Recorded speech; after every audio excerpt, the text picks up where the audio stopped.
Assalamualaikum warahmatullahi wabarakatuh. Apa kabar sobat-sobat semuanya? Semoga kita semua dalam keadaan sehat jasmani dan rohani, tidak kurang satu apapun. Oke, kita lanjutkan saja ceritanya. Bab 2919 sampai bab 2921.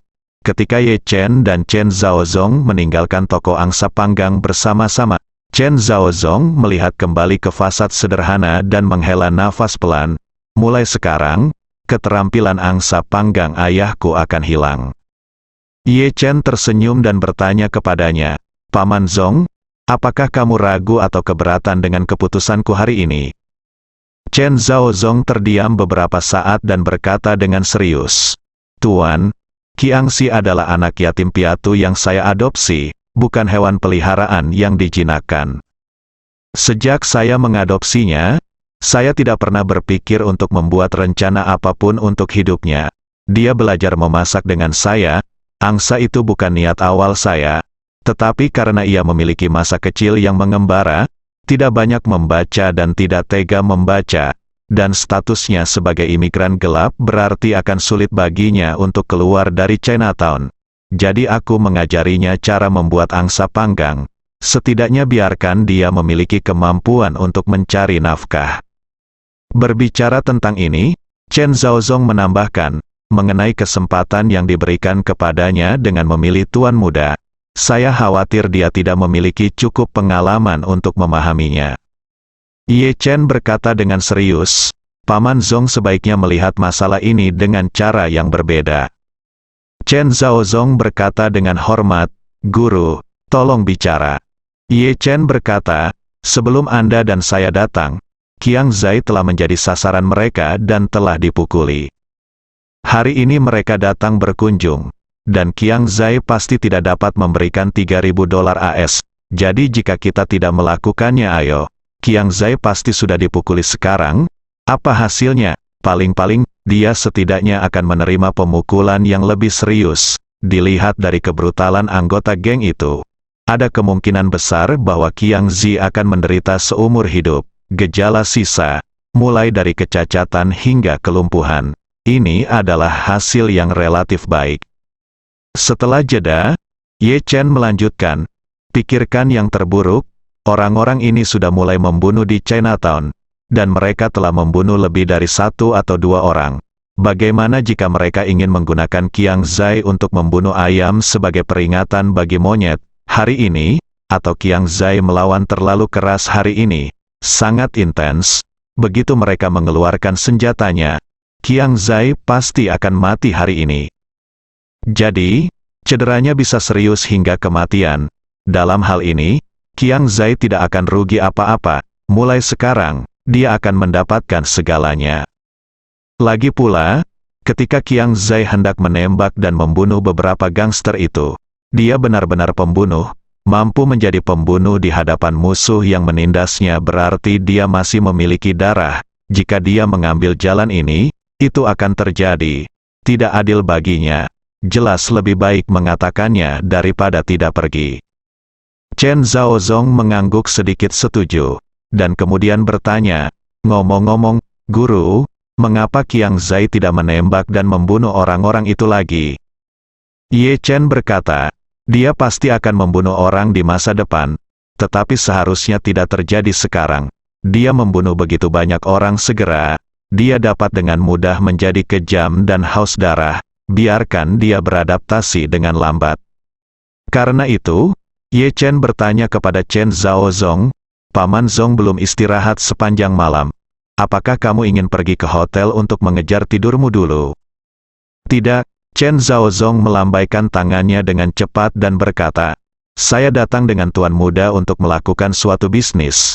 Mari kita tunggu sampai bisnisnya selesai. Ayo pergi ke Queens sekarang dan cari tempat untuk minum kopi. Saya kurasa toko barang antik Peter juga harus dibuka." "Oke." Ye Chen mengangguk, "Kalau begitu langsung pergi ke Queens." New York, Ratu. Queens merupakan kawasan yang luas. Meski tidak sejahtera Manhattan, namun lokasi sentralnya bisa dibilang versi lebih kecil dari Manhattan. Apalagi Queens memiliki populasi yang padat dan banyak pendatang dari semua suku, sehingga relatif ramai. Flushing yang terkenal adalah lingkungan tempat berkumpulnya para pedagang Tionghoa dan Tionghoa. Toko barang antik Peter Zhou terletak di tengah kota Queens. Walaupun tokonya tidak besar, namun lokasinya sebenarnya bukan pilihan. Ketika Ye Chen dan Chen Zhaozong parkir di seberang toko barang antik, mereka menemukan bahwa toko barang antik itu tidak buka. Pada awalnya, Chen Zhaozong tidak menyadari ada yang salah, karena hari masih pagi, dan hanya sedikit toko barang antik yang buka di pagi hari. Tapi Ye Chen, yang penglihatannya jelas lebih baik, menyadari sesuatu yang tidak biasa. Ia melihat bintik-bintik karat pada pintu besi dan pegangan toko barang antik itu, seolah-olah sudah lama tidak ada yang merawatnya. Dia awalnya berencana untuk minum kopi di seberangnya, jadi dia mengemudikan mobilnya ke seberang jalan dan berhenti. Ketika dia berjalan mendekat untuk memeriksa, dia menemukan bahwa toko barang antik itu memang sudah lama tidak dibuka, dan bahkan ada jaring laba-laba yang tergantung di atas pintu besi lipat. Melihat ke dalam melalui jendela, pajangan di dalamnya semuanya kotor dan sepertinya sudah lama tidak dirawat. Chen Zhaozong di samping tidak bisa menahan cemberut, rasanya tempat ini telah ditutup setidaknya selama beberapa bulan. Iya, Ye Chen mengangguk, bukankah saya mengatakan bahwa keluarga Zhou telah menjalankan banyak toko barang antik di Eropa dan Amerika, mungkin mereka sudah menyerah di sini. Chen Zhaozong melihat ke toko barang bekas di sebelahnya dan menemukan bahwa meskipun toko tersebut masih memiliki tanda tutup, sudah ada orang di dalamnya. Jadi dia berjalan, mengetuk pintu, dan mengobrol dengan orang-orang tersebut.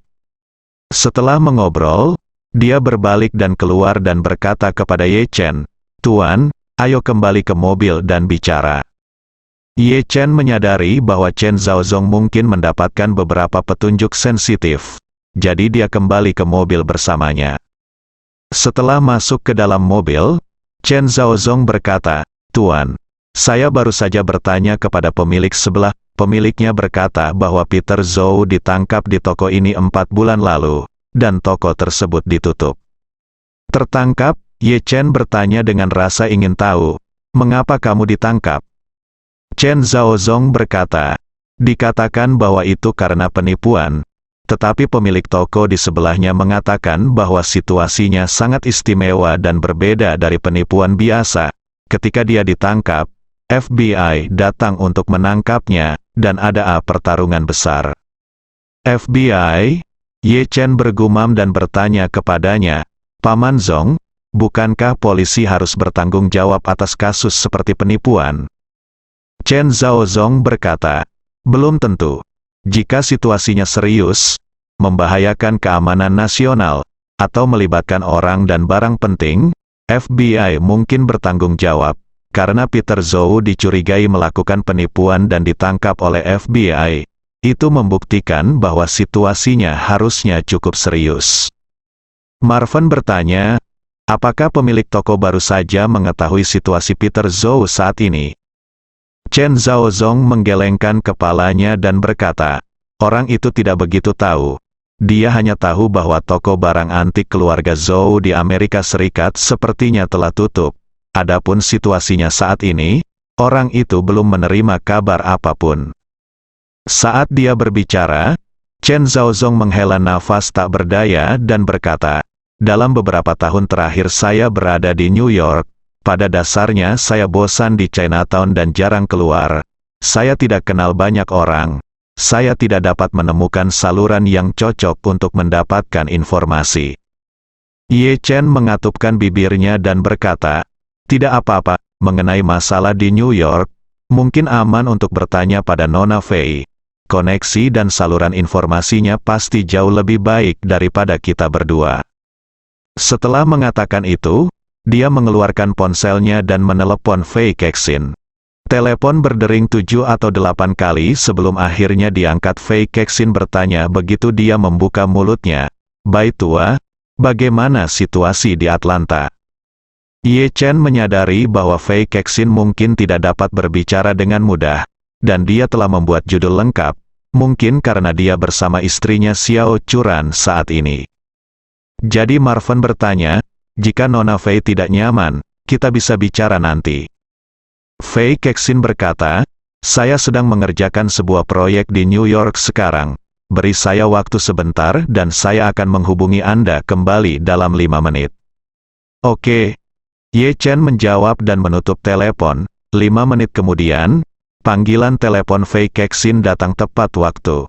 Begitu panggilan masuk, dia berkata dengan hormat, Tuan Ye, saya baru saja mendiskusikan rencananya dengan Nyonya. Saya takut dia akan salah paham, jadi saya tidak melakukannya berani berbicara denganmu secara langsung. Bisakah kamu tolong maafkan aku? Ye Chen tersenyum dan berkata, tidak apa-apa, kamu lebih perhatian daripada aku. Bagaimana kabar curan denganmu akhir-akhir ini? Fei Kexin berkata, Nyonya, saya sibuk dengan proyek ini akhir-akhir ini. Karena saya tidak yakin berapa lama Anda membutuhkan saya untuk menahan Anda, saya berpura-pura menjadi nyata dan mempercayakan kepadanya tanggung jawab penuh untuk proyek di sini. Anda mungkin sedikit lelah, tapi istrimu masih sangat berdedikasi. Ye Chen tersenyum dan berkata, istri saya masih sangat ambisius, jauh lebih baik dari saya. Fei Kexin tersenyum tipis dan berkata, Tuan Ye pasti sangat giat. Kalau tidak, dia tidak akan mengizinkan saya mengundang istri Anda ke New York. Setelah mengatakan itu, Fei Kexin dengan cepat bertanya, ngomong-ngomong, Tuan Ye, apakah Anda ada hubungannya dengan saya? Ye Chen bersenandung dan berkata, saya ingin Anda membantu saya mencari tahu tentang seseorang. Fei Kexin berkata tanpa berpikir, ceritakan situasinya dan saya akan segera mulai. Ye Chen berkata, ada seorang pedagang barang antik bernama Peter Zhou. Konon keluarga Zhou cukup terkenal karena membuat barang antik di Eropa dan Amerika Serikat. Saya ingin tahu apakah Anda pernah mendengar tentang dia. Fei Kexin tersenyum dan berkata, Peter Zhou, keluarganya memang cukup terkenal di kalangan barang antik Tiongkok. Mereka terutama terlibat dalam barang antik Tiongkok di luar negeri selama bertahun-tahun. Dari awal Perang Candu hingga akhir anti-perang Jepang, sejumlah besar barang antik Eropa dan Amerika mengalir keluar dari Tiongkok. Peninggalan budaya antik, bisnis utama keluarga Peter Zhou adalah mengambil kembali barang antik Tiongkok tersebut dari luar negeri dan kemudian menjualnya. Beberapa peninggalan budaya yang berharga seringkali disumbangkan ke Tiongkok secara gratis. Kakek saya biasa membeli beberapa peninggalan budaya dari keluarga mereka. Namun seiring bertambahnya usia beberapa tahun terakhir ini, saya semakin jarang bermain. Ye Chen tersenyum dan berkata, alangkah baiknya jika Nona Fei mengenalnya. Sejujurnya, saya meminta beberapa nasihat penting darinya. Tetapi setelah saya tiba di New York, saya menemukan bahwa toko mereka telah tutup. Konon bahwa dia ditangkap oleh FBI karena dicurigai melakukan penipuan. Saya ingin tahu apakah Anda dapat membantu saya mencari tahu keberadaannya. Fei Kexin berkata dengan heran, Tuan Ye, apakah Anda sudah datang ke New York? Apakah Nyonya tahu? Ye Chen berkata, saya datang terburu-buru kali ini, dan penyelidikannya agak sensitif. Jadi saya tidak memberitahu curan, dan saya meminta Nona Fei merahasiakannya untuk saya. Fei Kexin buru-buru berkata, jangan khawatir, Tuan Ye, saya tidak akan memberitahu Nyonya. Saat dia mengatakan itu, dia menambahkan, Anda baru saja mengatakan bahwa Peter Zhou ditangkap. Saya belum pernah mendengarnya. Tapi jangan khawatir, saya akan meminta seseorang mengumpulkan petunjuk dan memberitahu Anda ketika saya mengetahuinya. Baik, Ye Chen berterima kasih. Terima kasih, Nona Fei. Setelah menutup telepon, Ye Chen berkata kepada Chen Zhaozong, Paman Zong, Nona Fei membantu memeriksanya. Mungkin akan memakan waktu. Ayo pergi ke Istana Buckingham di New York untuk sarapan lalu istirahat. Tidak masalah. Chen Zhaozong mengangguk dan berkata sambil tersenyum. Hanya saja jaraknya masih agak jauh dari Istana Buckingham. Jika pihak Nona Fei berkembang lebih cepat, beritanya mungkin datang dalam waktu kurang dari setengah jam. Tetaplah di sisi yang berlawanan. Makanlah apapun yang kamu mau. Cukup beri aku secangkir kopi dan aku tidak perlu tidur sepanjang hari. Ye Chen juga merasa apa yang dia katakan masuk akal, jadi dia setuju. Mereka berdua sampai di restoran seberang, memesan makanan dan minum kopi. Sebelum mereka menghabiskan secangkir kopi, Fei Kexin menelepon. Begitu panggilan telepon masuk, Fei Kexin berkata kepada Ye Chen, "Tuan Ye, saya sudah mengetahui apa yang Anda minta saya periksa. Peter Zhou memang ditangkap oleh FBI 4 bulan lalu. Dia ditangkap karena orang yang menyinggung keluarga Rothschild juga adalah orang yang diminta oleh keluarga Rothschild untuk ditangkap oleh FBI." Ye Chen mengerutkan kening dan bertanya, "Keluarga Rothschild? Apakah itu garis langsung atau garis jaminan?" Secara langsung, Fei Kexin berkata, dikatakan bahwa dia memiliki level yang sangat tinggi dan harus menjadi anggota inti dari seluruh keluarga Rothschild. Ye Chen bertanya lagi, "Lalu apa yang menyebabkan mereka tersinggung? Pernahkah Anda mendengarnya?" "Tidak," Fei Kexin berkata dengan jujur. Dikatakan bahwa meskipun FBI menangkapnya, dia secara pribadi diinterogasi oleh orang-orang Rothschild. Ketika keluarga Rothschild menginterogasinya, FBI tidak memenuhi syarat untuk tetap tinggal adegan tersebut. Tetapi dikatakan bahwa setelah persidangan, keluarga Rothschild sangat marah, dan menggunakan kekuatan mereka sendiri untuk memenjarakan Peter Zhou di penjara Brooklyn tanpa pengadilan, dan selama beberapa bulan, Peter Zhou tidak diizinkan oleh keluarga dan pengacara untuk bertemu dengannya. Ye Chen sama sekali tidak terkejut. Bagaimanapun, mereka adalah keluarga Rothschild. Tidak hanya mereka sangat kaya, tetapi mereka telah menembus kelas elit Amerika Serikat. Mereka secara alami memiliki kemampuan untuk memahami dan memahami langit di Amerika Serikat. Tidak masuk akal bagi mereka untuk menangkap dan memenjarakan seseorang. Ini tentu bukan tugas yang sulit, dan bahkan mungkin hanya memerlukan satu hukuman.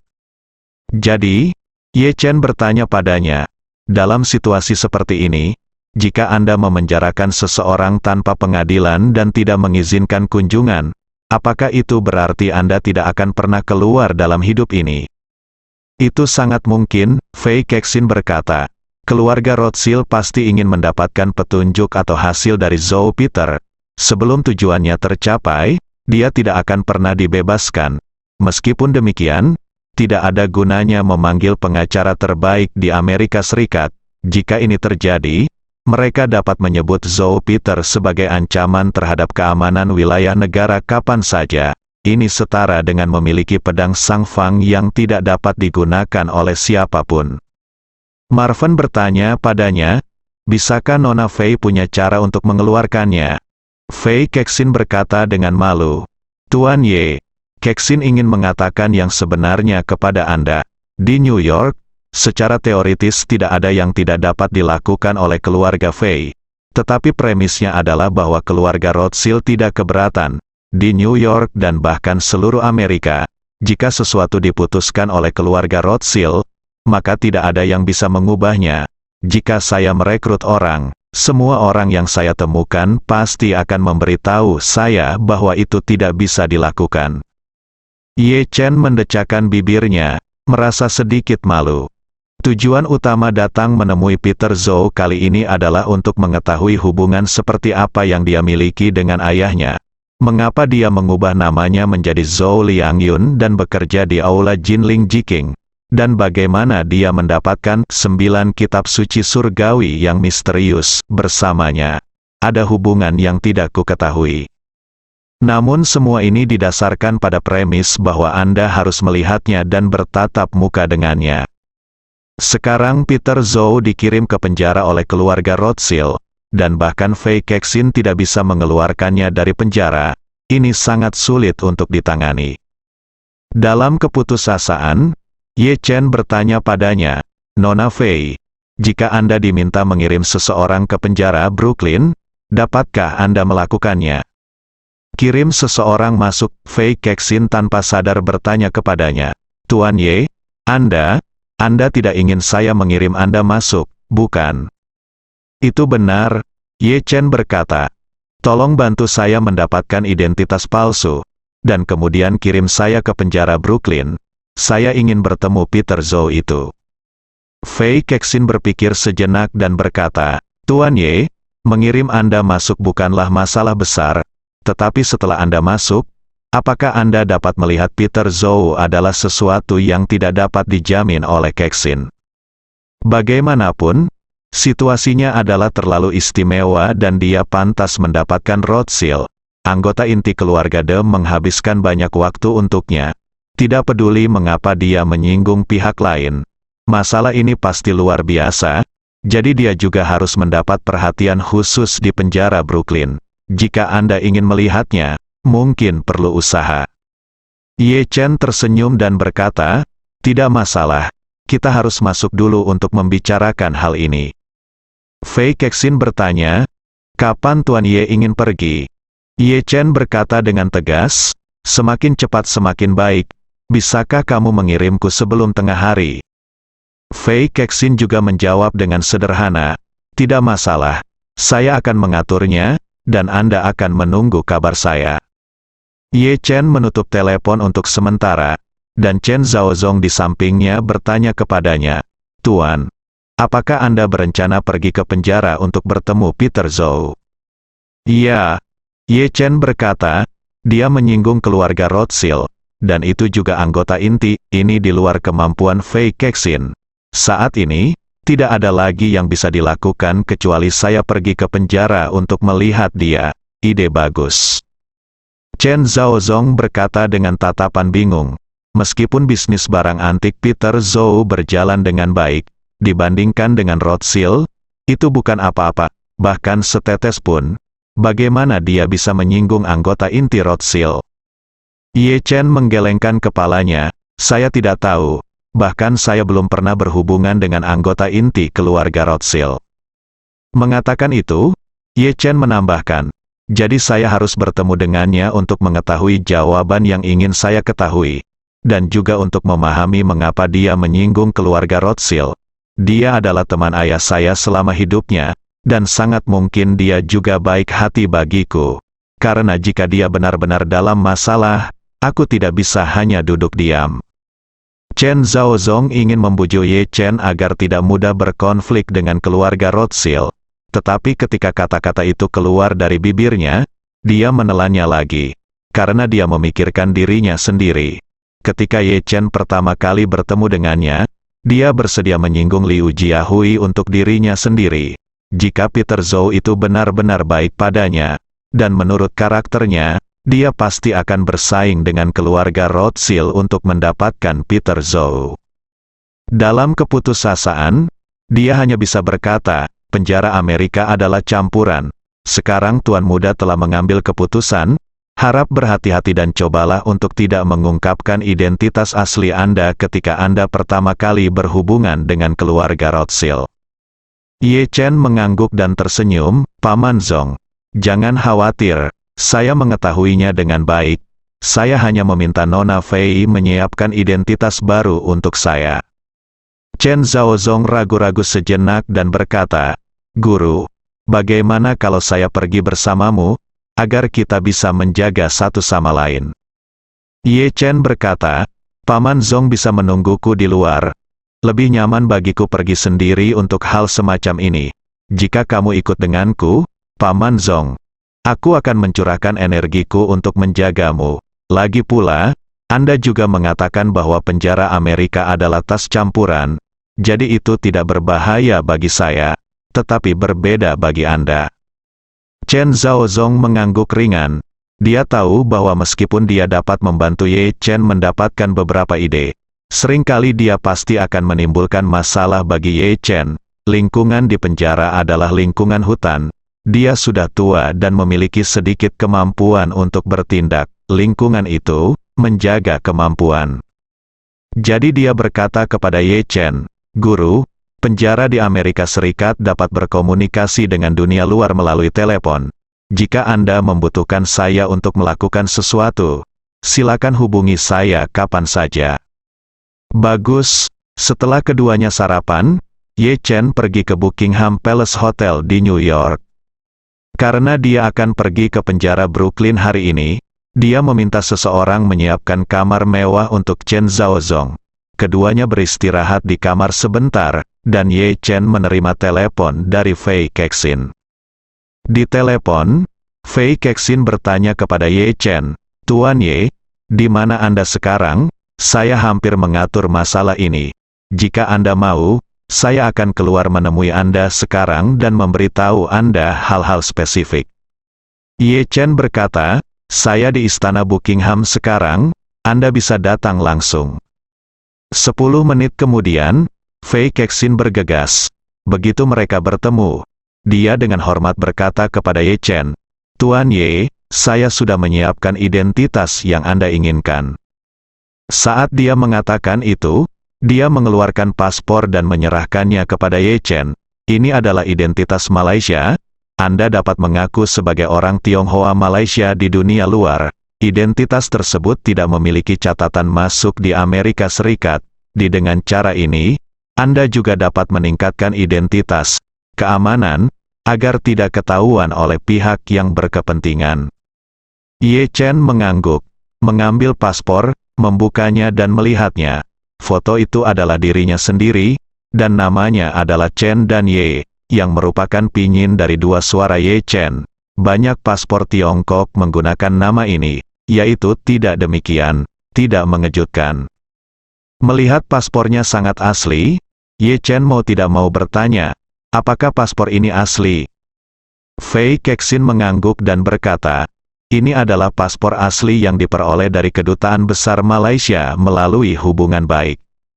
Marvin memuji, keluarga Fei di New York benar-benar memiliki tangan dan mata yang bagus. Fei Kexin tersenyum dan berkata, "Karena itu adalah kebutuhan Anda, Tuan Ye, maka Kexin secara alami akan melakukan segala kemungkinan untuk memenuhinya." Setelah mengatakan itu, dia berkata kepada Ye Chen, "Ngomong-ngomong, Tuan Ye, saya telah mengatur informan dari Biro Imigrasi. Jika Anda siap, mereka akan menangkap Anda karena imigrasi ilegal dan dicurigai melakukan banyak pencurian.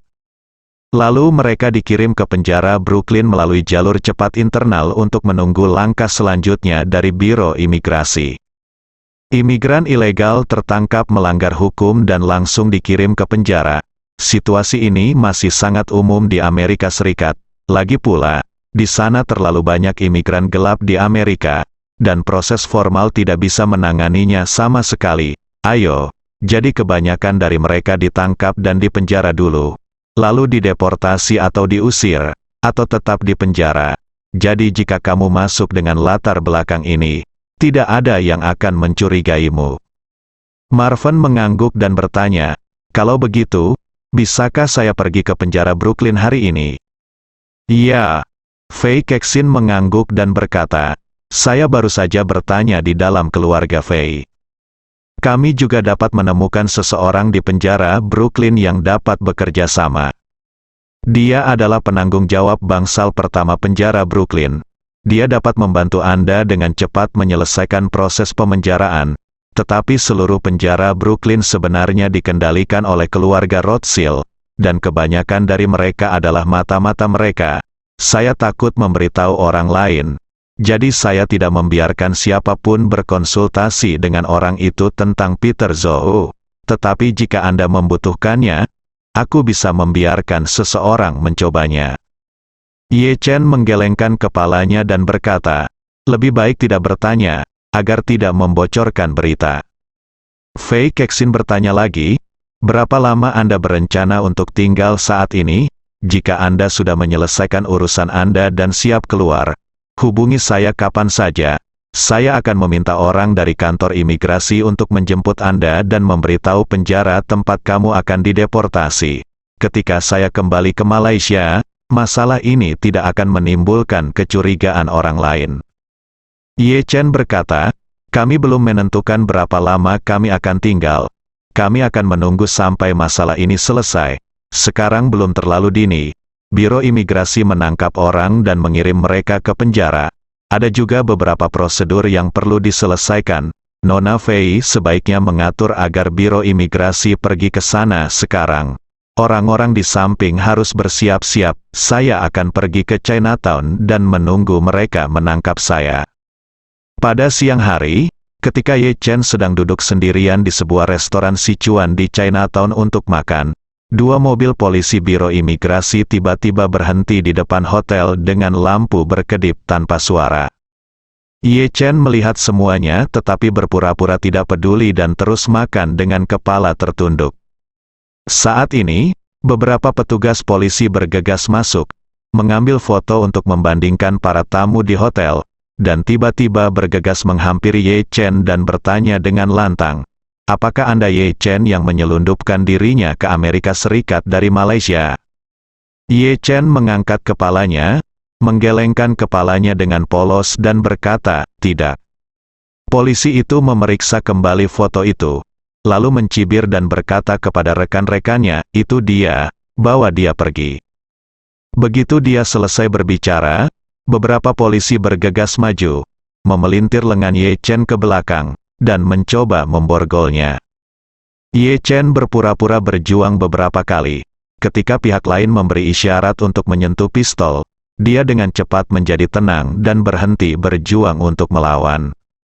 Polisi kemudian memborgolnya, membawanya keluar hotel dan memasukkannya ke belakang salah satu mobil polisi. Mobil polisi menderu-deru sepanjang jalan dan langsung menuju ke kantor imigrasi. Saat ini, petugas polisi tidak tahu apa-apa tentang Ye Chen. Mereka hanya tahu bahwa atasan mereka memberitahu mereka bahwa seorang imigran gelap Malaysia yang dicurigai melakukan banyak pencurian muncul di sebuah restoran di Chinatown, dan meminta mereka memanfaatkan kesempatan untuk menangkapnya. Setelah beberapa orang membawa Ye Chen kembali ke kantor imigrasi, mereka menyita paspor Malaysia, ponsel tua yang tidak berharga, dan uang tunai lebih dari $200 AS. Setelah memeriksa informasi identitas di paspor, Biro Imigrasi memastikan identitas Ye Chen sebagai imigran gelap di Malaysia. Setelah itu, Ye Chen untuk sementara dimasukkan ke ruang tahanan Biro Imigrasi, menunggu langkah selanjutnya. Ketika Ye Chen datang ke ruang tahanan, setidaknya sudah ada 20 orang di ruang tahanan kecil. Orang-orang ini memiliki warna kulit yang berbeda, dan masing-masing terlihat sangat dekaden dan ketakutan. Melihat Ye Chen masuk, orang-orang ini semua memandangnya. Kemudian, seorang pria Asia dengan janggut lusuh bertanya kepadanya dalam bahasa Inggris dengan aksen yang kuat, "Apakah Anda orang Jepang?" Ye Chen menggelengkan kepalanya, "Saya orang Malaysia dan orang tua saya orang China." Pria berambut pendek lainnya berwajah Asia bertanya dengan penuh semangat ketika mendengar ini, "Saudaraku, saya orang Tionghoa, kami setengah rekan senegaranya." Ye Chen mengangguk dan bertanya kepadanya, "Bagaimana kamu bisa masuk?" Pria berambut pendek itu tersenyum dan menertawakan dirinya sendiri, "Bagaimana lagi saya bisa masuk? Saya ketahuan berjalan di atas kawat. Saya tidak punya identitas dan penghasilan. Semua uang yang saya bawa dirampok di tengah jalan. Ini dia. Tidak ada tempat tinggal di Amerika Serikat. Saya mendirikan tenda di taman setiap hari, dan tenda tersebut dicuri oleh Old Hay. Saya ingin mencuri sepeda untuk mengantarkan makanan, tetapi saya ditangkap oleh polisi dan dikirim di sini." Ye Chen mengerutkan kening, "Anda masuk melalui rute yang berbeda. Secara logika, Anda harus pergi ke Los Angeles, lebih dekat ke Meksiko. Mengapa Anda datang ke New York?" Pria berambut pendek itu menepuk pahanya, "Saudaraku, kamu juga tahu barang-barangmu. Apakah kamu masuk melalui kabel juga?" Ye Chen menggelengkan kepalanya, "Saya datang dengan perahu." Lelaki berambut pendek itu sedikit kecewa dan menghela nafas. "Lebih baik kamu naik perahu. Kamu bisa naik perahu dari kampung halaman dan berkeliling selama beberapa bulan. Sudah sangat sulit, saya tidak melebih-lebihkan. Sobat," dia berkata, "bahkan jika kamu tidak mati, kamu harus mengupas 3 lapisan kulit." Saat ini, seseorang di antara kerumunan itu bergumam, "Sia-sia naik perahu. Setidaknya Anda harus berdiri di tanah untuk berjalan di antrean. Anda mungkin harus mengandalkan berenang untuk kilometer terakhir perahu. Ada lebih dari 60 orang di kapal, dan hanya setengahnya yang berhasil mendarat. Sisanya saya tidak tahu kemana perginya ombak. Ketika pria berambut pendek mendengar ini, dia menciutkan lehernya dan menghela nafas. Bagaimanapun, ibuku sangat menyesalinya. Tempat ini bukanlah surga di bumi, ini hanyalah api penyucian di bumi. Agen pembohong itu memberitahuku sebelumnya dia datang. Bahkan jika saya mencuci piring, saya dapat memperoleh 7 hingga 8 ribu dolar AS sebulan. Setelah saya datang, di restoran Cina, 8 orang akan bergegas untuk mencuci 1 mangkuk. Dengan itu, dia berkata kepada Ye Chen, "Saudaraku, bukankah kamu bertanya mengapa aku tidak pergi ke Los Angeles?" Faktanya, tempat pertama yang aku kunjungi adalah Los Angeles. Setelah aku datang dari Meksiko, rombongan besar dari kami bergegas ke Los Angeles dulu. Baru kemudian saya menyadari bahwa tidak ada pekerjaan dengan gaji setinggi itu. Para perantara mengarangnya. Saya tidur di jalan selama lebih dari 10 hari dan hanya bisa makan makanan bantuan setiap hari. Makanan bantuan hanya 3 sen. Setelah saya kenyang, saya tidur di jalan, dan tenda dirampas oleh seorang lelaki tua berkulit hitam. Seorang rekan senegaranya mengatakan bahwa persaingan di Los Angeles terlalu ketat. Jadi mengapa tidak datang ke New York dan coba keberuntunganmu? Ye Chen bertanya dengan rasa ingin tahu, jauh sekali dari pantai barat ke pantai timur, bagaimana kamu bisa sampai di sini? Pria berambut pendek itu terkekeh, saya di sini untuk mengambil kereta. Saya sangat jauh. Untungnya, saya mengikuti beberapa tunawisma Amerika yang tidak punya rumah. Mereka naik kereta dan berlarian sepanjang hari. Kami mengikuti mereka sepanjang perjalanan ke New York, dan tangan kami basah kuyup. Aku sangat telanjang. Setelah saya datang ke New York, saya sangat menyayangkan betapa makmurnya New York. Di kota sebesar itu, selalu ada tempat untuk saya tinggal. Bukan, lalu saya berpikir untuk mencari pekerjaan di Chinatown, dan saya menemukan pekerjaan. Untuk orang Cina restorannya mengantarkan makanan, tapi saya tidak punya mobil, jadi saya tidak bisa melakukannya dengan kaki saya, jadi saya hanya mencuri sepeda, dan saya akan ditangkap. Ye Chen tersenyum tipis dan berkata, "Lalu apa rencanamu selanjutnya?" Pria berambut pendek itu berkata dengan sedih, "Bagaimana saya tahu? Tidak ada gunanya di penjara atas perbuatan saya. Tahukah Anda, penjara Amerika hampir penuh sesak. Imigran gelap yang melakukan pencurian kecil-kecilan kemungkinan besar akan menjadi dibebaskan setelah beberapa hari. Setelah saya keluar, saya pikir mereka bisa mengirim saya kembali. Tetapi ternyata mereka tidak repot-repot mengurusnya sekarang. Setelah saya keluar, saya harus tidur di jalan. Saya harap saya tahu bahwa Amerika Serikat adalah bajingan. Pukul saya sampai mati. Saya juga tidak akan datang." Ye Chen mengangguk dan berkata, "Jika kamu dapat menemukan kesempatan, ayo kembali ke Tiongkok." Pria berambut pendek itu menggelengkan kepalanya dan berkata, "Saya ingin kembali. Tetapi saya tidak punya paspor dan uang, dan Amerika tidak akan mendeportasi saya. Bagaimana saya bisa kembali? Saya tidak bisa pergi kembali dengan cara yang sama. Perjalanan ini menghabiskan biaya lebih dari 10.000 yuan. Di mana dolar AS?" Ye Chen mengangkat bahu, "Kalau begitu temukan cara untuk menghemat lebih banyak uang dan kembali." Pria berambut pendek itu hendak menangis, "Saudaraku, saya baru saja menabung uang untuk waktu yang lama untuk datang ke sini. Sepanjang jalan, saya makan semua makanan yang belum pernah saya makan seumur hidup saya.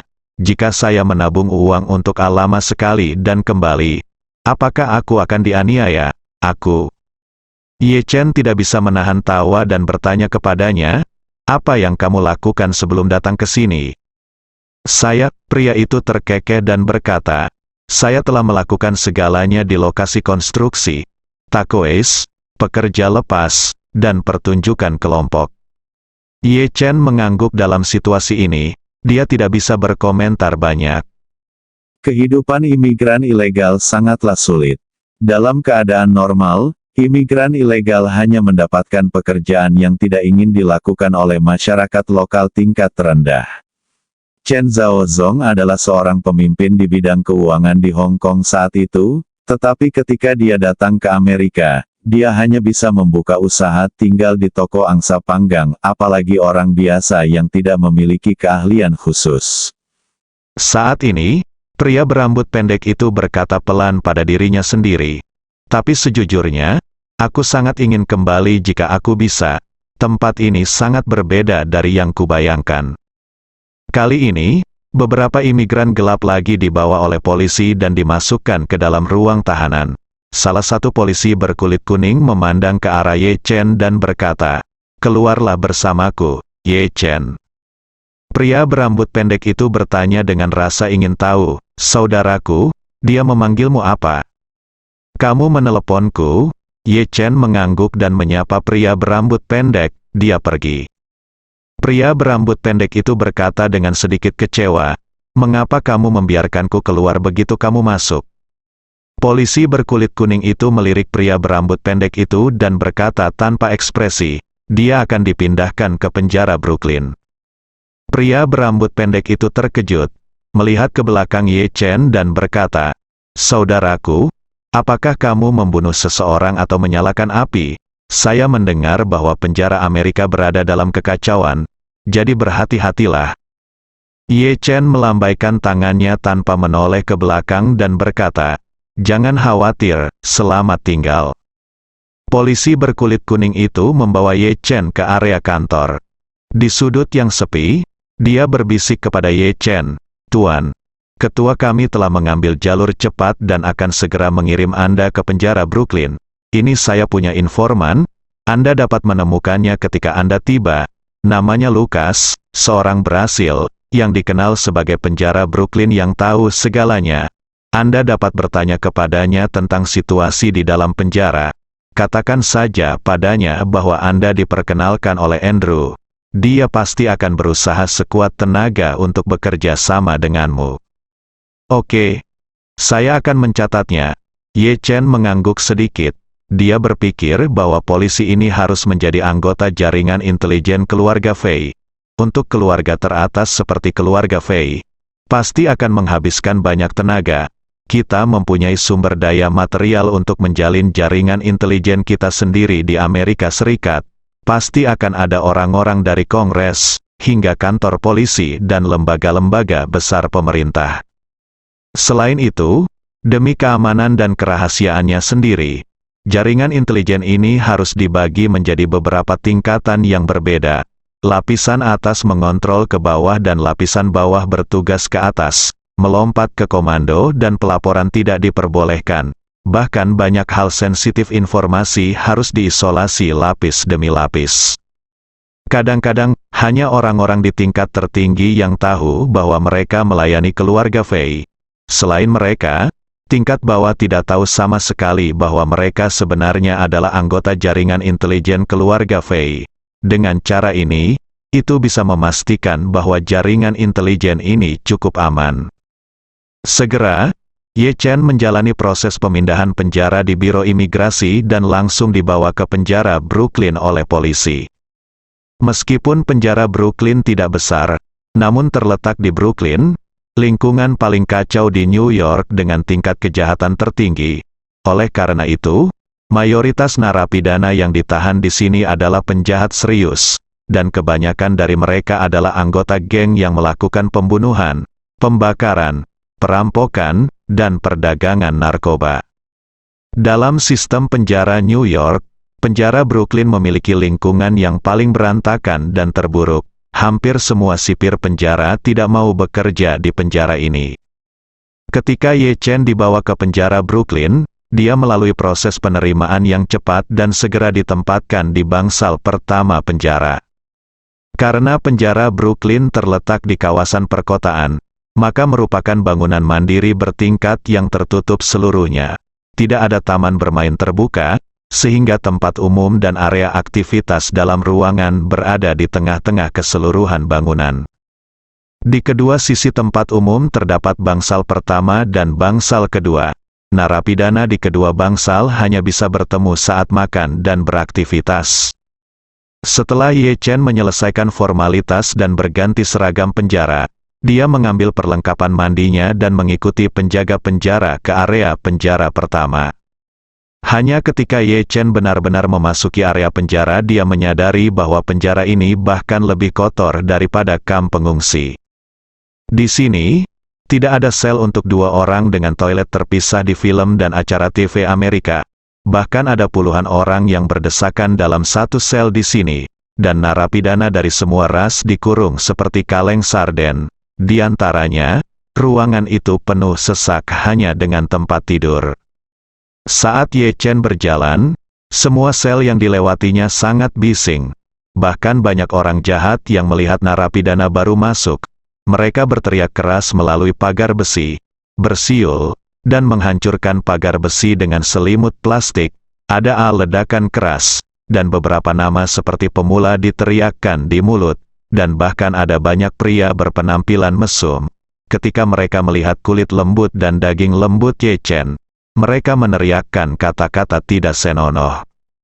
Ye Chen berjalan lewat tanpa ekspresi, menuliskan semua orang yang meneriakinya, terutama hewan-hewan dengan ekspresi mesum di wajah mereka, yang membuatnya merasa jijik, jadi dia tidak bisa menahan diri untuk tidak bergumam. Dia bergumam, tempat seperti sampah ini perlu direnovasi. Bersambung.